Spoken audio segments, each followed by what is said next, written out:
So I entered the studio the exact same way that I usually do, and once again I was so excited by my African river tank. I'm so very grateful that I'm able to come in and just enjoy my creations every day and watch them evolve. So the tank is looking amazing. I'm absolutely loving the look of everything. I'm really enjoying the tint in the water. It's got like a browny tint to it. I'll put up a shot of what it was just after I filled it up versus now. But one thing I'm not enjoying is the diatoms.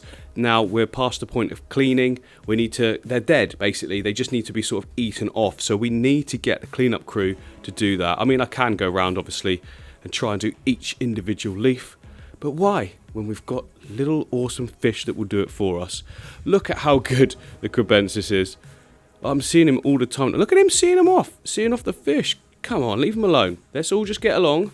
Let's all live in perfect harmony, please. None of that. What's he looking at now? I mean, he is renowned for being a little bit aggressive, but it's pretty good. Everyone knows to steer clear of him. Look, the fish aren't going too near. They're in like a perimeter. Is that one next? No. The perspective's making it look like they're close, but they're not. There's basically like a fish-free circle or zone around him. Now, normally what I do in this situation is just fire a ton of Amano shrimp at the tank. Now, we can't really do that in this instance because I don't think they're going to be suitable with these fish. So, for instance, the Conga Tetras, when we feed them, they feed really aggressively, don't they? The way they move, the way they like dart at everything. It reminds me a lot, actually, of the Colombian Tetras over in the Amazon tank. Right, so here is the Amazon aquarium. Now, just look at the Colombians. These are the Colombian Tetras, for those of you that don't know. Watch this slight tap on the glass and watch them instantly start going nuts, looking for death and to kill. Look, what can we kill? We will kill anything that comes into this tank. We do not discriminate. Whatever it is, it's going to die.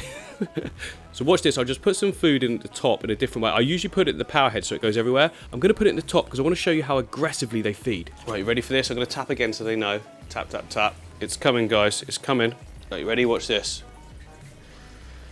Go, go, go. Look at that. Bang, bang, bang, bang, bang. They're just tearing it up. Big bits of food. Boom. To be honest, they are the reason why this tank is just so fun to feed. Because of their aggression. It's just like a free-for-all, isn't it? But I tell you what, guys, if you're ever wondering about stocking levels for a 4-foot tank, you cannot go wrong with, to start with, the Colombian Tetras, and then an absolute ton of other different Tetras. We've got the X-rays, we've got the glow lights, scissor tails, we've got black neons there. We've got about 4 or 5 cardinal Tetras as well, sort of dotted about. I did have a group of 10, but you know, stock does sort of dwindle down over time in a heavily populated tank like this one. But oh, the stars of the show. Do you remember I had to get some new ones? The smaller ones you're seeing here are the new ones that I actually got. Now they are actually starting to catch up in size, aren't they, with the large Colombian Tetras. Such a cool tank. Look at this shimmering. So we're getting that because of this LED floodlight. These are 20 watts, by the way, guys. Lots of people ask me which LED floodlights do I pick. It's the 20 watts and it's the cool white colour. So you get much better blues, I think, coming out of all the fish. That iridescent sort of stripe on the back there of the Colombian Tetra, that really works well, or comes out well, with the sort of higher number Kelvin, so the more bluer light. And then the same goes for the cardinals as well. Look at those, absolutely sort of just glowing there. So yeah, that's what I wanted to show you there with the feed-in. So you saw how the Colombian Tetras were just sort of hammering the surface like that, almost piranha-like in a way. Now let's go across and have a look at the Conga Tetras. So straight away, look, they've got that similar sort of movement, that sort of darty dart, stop dart movement that they do, look. See that? So they go quick and then they find somewhere and they just sort of hang about, then they go to somewhere else again. Now, I'm going to feed them the same way. I'm just going to put something right on the surface there and just see how they go. Right, here we go. These guys aren't trained as much, so to speak, but they are getting it. There we go, look, they're starting to get the come forward, but if I move now, look, they get a bit spooked. So they should stay there though. Right, here we go. Watch them, bang, bang. Similar sort of action, look, so how they dart to the surface and just grab the biggest bit they can see. They're kind of ignoring the small bits at the moment. Look at that, that's awesome, there's a big bit there. Go on then, you see that? Someone get that big bit? You do it, you got it, well done. There we go, so you see it's the same sort of aggressive action. Now the point I'm getting at here is because of that speed and that ferociousness, I've got a feeling that the Amanos won't stand a chance. Now Amanos are quite quick, but they are really fast. I mean, they're just perfectly shaped for that bang, aren't they? So I'm not going with Amanos in this tank. It's a very long-winded way of saying that, but I just wanted to show you the feeding habits and how similar the Congos are to the Colombians. Even though they're from like completely different parts of the world, it's strange that, isn't it? So what are we gonna go with? I'm going to go over classic, the Bristlenose Pleco. Now I know that's not specifically something that should be in an African setup, but it's going to work really well. And I normally go with the albino sort of variety, you know, the yellowy sort of bristlenoses. This time I'm going to go to the dark ones so they don't stand out too much. Saying that, I mean, does it really matter? I like looking at whatever fish are in there. I don't really have to stick to exact, I'm going to buy whatever they've got, okay? I'm going to have to say the albino kind are my favourite, so if they have got them, I should probably just get the fish you want. Don't worry about sticking to specific rules and that. And when do I stick to any rules with all of this? Right guys, I've got some brilliant news. So I've sent a message to Matt from Maidenhead Aquatics. You guys know Matt, he's been on the channel like loads of times now. And I asked him, have you got any Bristlenose Plecos in stock? Now, first of all, they haven't only got them in stock, they have got loads. They've got loads of young ones, but they've also got, now this really caught my attention and got me really excited. They've also got a male in there, maybe multiple, I don't know, but I saw one with the full-on bristles on the nose, hence Bristlenose Pleco. Now this might sound like normal to a lot of you, but I have never actually seen one in real life, let alone actually keep one. So I'm definitely gonna buy that male. And also if they've got a mature female, I'm gonna buy that as well. I'm gonna do a setup just for those, you know, and just keep it for myself, a little Pleco breeding tank so that I can just put more of them in all of these aquariums. They're such a good fish. Anytime I've had a problem with sort of diatoms or any sort of surface algae, you put Bristlenose Plecos in there and in no time the whole thing is clean again.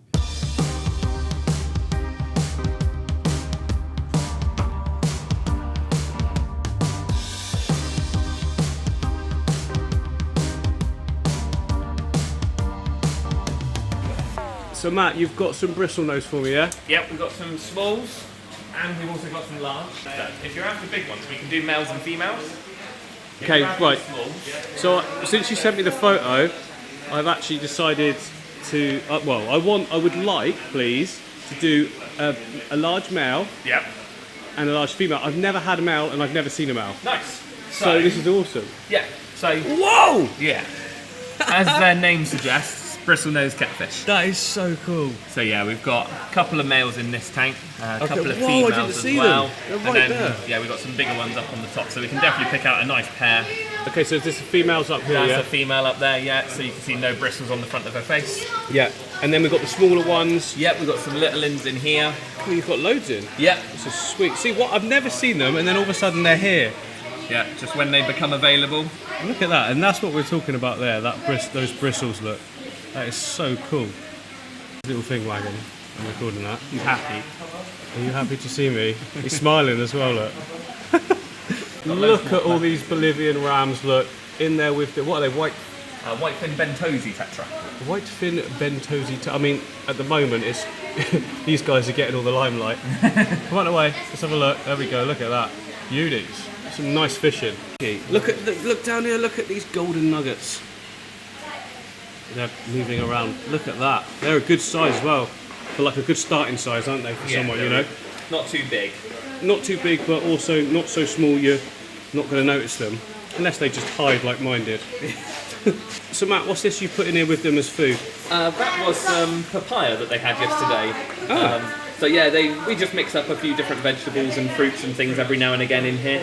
So yeah, they've had a bit of cucumber last week and a bit of papaya this week, and we'll see what they get next week. Just mixing it up a bit for me, yeah? Look at them all at the same angle. 45 degrees. It's the flow, isn't it? The flow comes down at that angle from the back, so they're all just sat there in the flow. Awesome. Digesting their breakfast. Oh, these cories are so cute. So you can see at the size of the grains of sand there, how small they are. I'm zoomed right in. We've got assassin snail there, ready to kill. But yeah, these are really nice. What are they called? A smudge spot. Smudge spot cory. I guess because of the smudged spot The at the smudge back. and the spot. Yeah. Brilliant, that, isn't it? They were clever when they named that. Took them a long time to work out that common name. You've got so many cories in, Matt, which is great. I'm going to be doing a cory only tank at some point in the near future. Yeah, that's going to be a smart tank. Looking forward to that. I'm not ready, anywhere near ready, but the thing is, you've got all the fish here, which is annoying. There's so many, like even these. These are really cool, a lot bigger. And these are the Miguelito. Say it, Matt. Miguelito? Miguelito. There we go. I know they're a bit more common, but they're just... Oh, I love stir-by. I love them. Yeah, I really do. I love the stir-by. I would like to get some more stir-by actually for my discus tank, especially now that I'm a cory breeder. Did you see one of my latest videos? I did see on your latest video. I was proud of you. I was also proud, but then it wasn't even me, was it? It just happened. As long as you keep the water quality good. It's generally cold water. Cold water, a little bit of a cooler water change. That will just spur them on to breeding normally. Okay, well that's what I'll do again, so we get more babies. I just want that tank full of cories. So. Yeah, that'll be smart. Well, that's a nice betta. Look at that. Whoa. He's very vibrant. Matt, you didn't tell me this. We've got golden blue eyes. So they're not albino? No, so they're leucistic. Yeah, leucistic. Leucistic. Yeah, that one. And yeah, but they have, when they grow older, they get these piercing blue eyes. Oh, these are the ones, Matt. Or should we get a mix? We should get a mix, shouldn't we? Tell you what, should we do like 3 of these and then 3 of the other younger, darker ones on the top? I think that'll be interesting. We might get a good mix as well out of that. Makes sense then. It's a nice mixture, and we can see how they grow up together, and you might even get some crossbreeds from them. Yeah, that'll be cool. That's what I want to do. Hopefully they'll breed at some point. Sounds like a plan.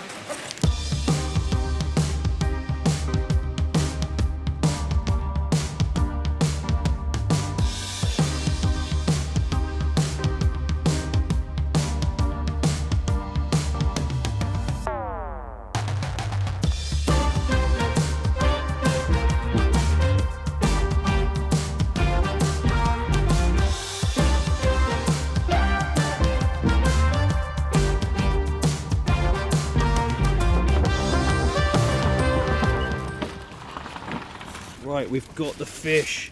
Now, you know the rules.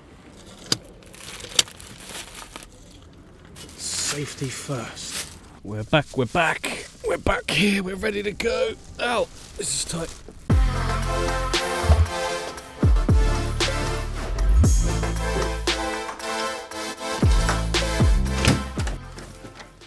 One man, lots of fish tanks. And some I don't know what I'm doing. Right, I've got the fish. So in the African tank, I'm going to be putting the small bristlenose. So I've got 3 of the sort of normal bristlenose ones, the dark ones, and then I've got 3 of the yellow or golden blue-eyed ones. I didn't even know these existed, if I'm honest. I think now I've seen them myself in the shop. I remember seeing them before, but I completely forgot they existed, so I'm so glad that I spotted them in there. Matt thought I was only interested in the large, standard sort of bristlenose, you see. That's why he didn't point them out straight away, but when I saw them, I had to have them. So we've got those. We've got 6 of the smaller ones, which will go great in this tank, and I've got 2 of the adult ones, the male and the female. Okay, so if we get out the baby ones first, well, they're not babies, but, oh, this is awful. Hang on. There is the adults. Okay, I'm going to put the adults in another tank, so I'll just put them down for the time being. Okay, here are the baby ones. Get off. Right, there we go. Let's float them in the top just to get them used to the temperature. Oh, I need to turn that light off, don't I? So we'll just do the standard thing, let them float there for 20 minutes, get the temperature sort of the same in the bag as the water, then we can release them and they can hide straight away. So I'm in the other studio, I'm currently building something back there, that's coming up at the weekend video, but this is the tank I want to put them in temporarily. I've already got some algae wafers in there, so they'll have something to chew on straight away. They can hide behind the plant, and also I'm going to put a piece of wood in for them as well. This won't be their permanent home, this is going to be temporary. We're going to set up a proper little breeding tank for them, so that should be awesome. But first, let's get them temperature acclimating as well. Oh, this is a tight gap. Sorry guys. Well, that's not good. I'm going to need to pop it. There we go. Now we can get it in. Right, just hang that over the edge for the minute. Turn this light off as well. There we go. Okay, give those 10-15 minutes as well. Right, it's now been 15-20 minutes, something like that. We can take the fish out and we can put them in because the temperatures will be the same.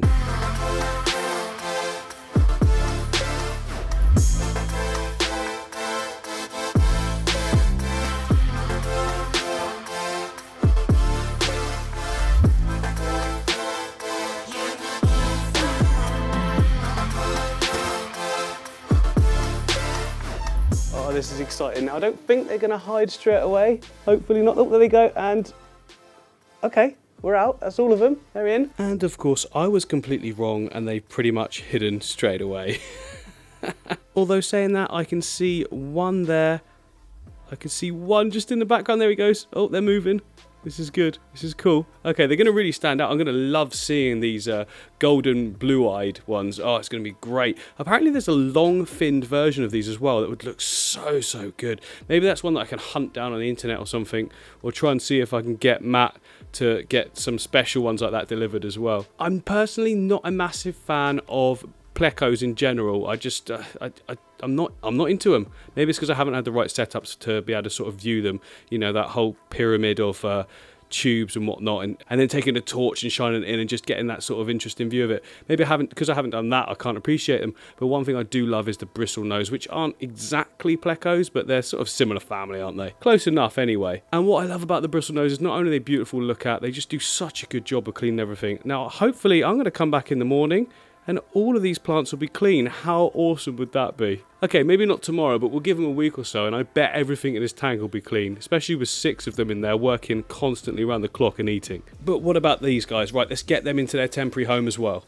Look, just above, the blue acaras are going nuts. They've seen me now. They fully know who I am. Look, they're not scared at all. They associate me with food, and you guys are absolutely right. They are exactly like little puppies. I love them to bits. You are nothing like what I thought. I thought this guy was a little evil thing, and that he was killing females. He's not. There is a female in there. Now, I took all the decoration out the back. I don't know if you can see there. But look, I've got a piece of bogwood with some Java fern on it. I took all that out, and it turns out the whole time the female... Are we going to see? I don't think we can see. She was underneath this leaf. She was in there. So he didn't kill her. But I did get a second one and put in there, and he killed that. Now, the reason he killed that is because his pair, his female, was still inside its home. I mean, it's not much of a home, is it? But it is the home that was there. So that is awesome to know. We do have a pair. Not a breeding pair, but I think that's because the female is too young, if I'm honest. It's very tiny. Oh, hello, Shrimpy. You come over to say hello as well. Oh, did you see it? Oh, I don't think you did. Too interested in me because he thinks food's about to come down. Yeah, anyway, let's get these adult Bristlenose in. So yeah, look, this is obviously a load of fish on their own. This water's got nothing else in it, so it's fine just to pour the whole lot straight in. Come on then, my awesome plecos. Make your way down. Make your way down. You're coming out. You're coming out. Go. Whoa, they look huge, don't they? So yeah, they're basically going to hide, aren't they? But I still need to put something better in there for them to hide around. Oh, look, they're on the filter. Do you see that in there? Thrashing around at the back. I can't focus on it because there's too many particles in the water. Anyway, right, I need to put some bogwood in with them. Something they can chew on, hide under, that sort of thing. Now, I've got quite a lot up here to choose from, but I need to pick something that's quite dense and it's going to sink. Will this stuff sink? Will it float? Let's find out. Okay, I've got a feeling that these both won't sink, but let's put them in and have a look. Oh my goodness, they both sink. Well, I'm just gonna do that. That looks awful, doesn't it? There you go. Put one at the back at an angle, and one there. Oh, I just noticed the water level. How lucky was that? I better take some out.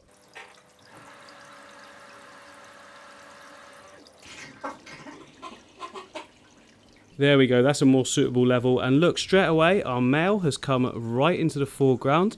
Look at that, look at his bristles. This is so cool, guys. Remember, I've never seen a Bristlenose Pleco in real life, especially in my own tank. So this is super exciting for me. Look at his mouth. Anyway, let's just leave him to it for the time being.